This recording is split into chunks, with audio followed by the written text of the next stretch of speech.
avez 14 ans. Le petit train, le bruit, les ordres qui fusent, des cris. L'apprentissage, mon père. La bouterolle et la pointe à tracer, le marteau, la lime, la scie.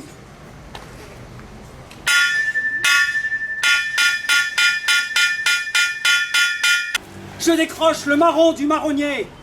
Plus tard, ce sera la pendule à pointer. Plante les clous.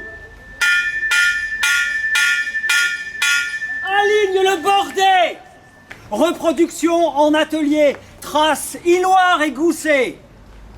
Les façonneurs à 4 masses bombent le bulle. Les membrures rouges sortent du four, les cagoules noires baissées, l'arc électrique et le pic laitier. Au terre-plein, les tronçons sont retournés, les échafaudages échafaudés. La 50 et la 120 tonnes sur les cales penchées à 5 et 7% entassent l'acier. Les électriciens, les charpentiers, dans le ventre du monstre, le moteur est posé. Ajusteurs, mécaniciens, TMB, les gaines de ventilation, les garde-corps et les gueuloirs. Et tout cela gueule. Dans le petit matin, les ombres grises traversent le port, s'engouffrent dans la porte de fer. Les jours succèdent aux jours, les années aux années, immuables, en toute éternité. Les bateaux partent aux essais, le temps passe, on recommence. Pétroliers, porte-conteneurs, méthaniers, cargos, transport de gaz, paquebots, car-ferry, barges et crevettiers. La ronde des heures. 7h midi, 14h 20h, 5 à 1, 16h à 20h. Et le dimanche, 5 à midi. Le suif est placé. Les paquets de chaînes entassés. Les éprontilles enlevées. Le sac de sable est crevé. Le navire entre dans son élément. À vrai dire, j'aimerais mieux avoir un métier plus séduisant et qui attire le monde au lieu de le faire sauver. S'il était encore temps de changer de corporation, je préférerais cela. J'aurais mieux fait de m'acheter de belles robes, de beaux chapeaux, qui fassent ressortir mes qualités naturelles, que de me livrer à ma passion pour les édifices douteux et les groupes plus ou moins rébarbatifs. Cet art malheureux est plutôt fait pour les grandes barbes et les vilaines poires que pour une femme relativement bien partagée par la nature.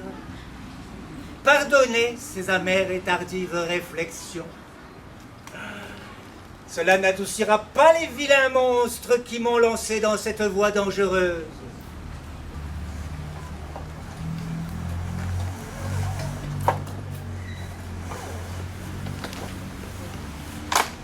Sache, peintre, que la matière de ton travail, c'est ta vie.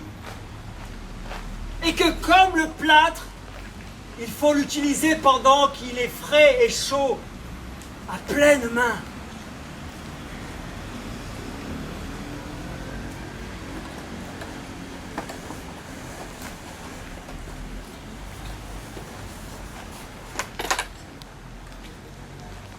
Peindre, c'est faire apparaître une image qui n'est pas celle de l'apparence, des choses, mais qui a la force de leur réalité. Les littérateurs sont ceux qui pensent que la peinture est faite pour raconter une histoire. Quand on veut raconter une histoire, on prend une plume et on l'écrit. Ou bien on se plante devant une cheminée dans un salon et on la raconte. Si vous ne pouvez pas le dire avec les mots, il n'y a aucune raison que vous le peigniez.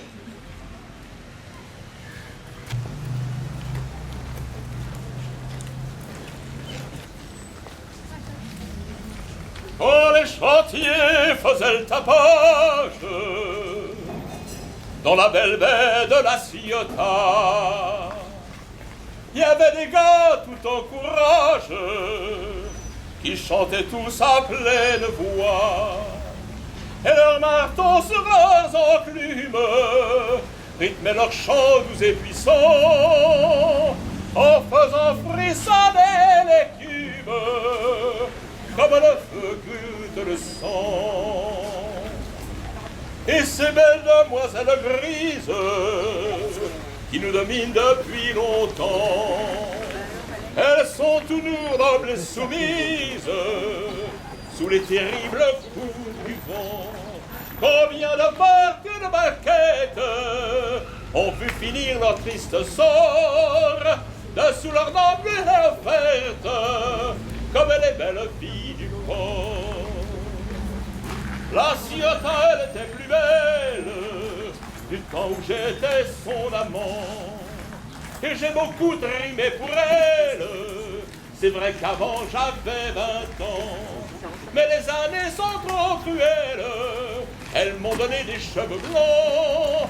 Pourtant mon cœur reste fidèle à la Ciotat que j'aime tant. C'est aujourd'hui le même azur colore les eaux de la Ciotat, et qu'on finit les doux murmures des métallons chantant leur joie.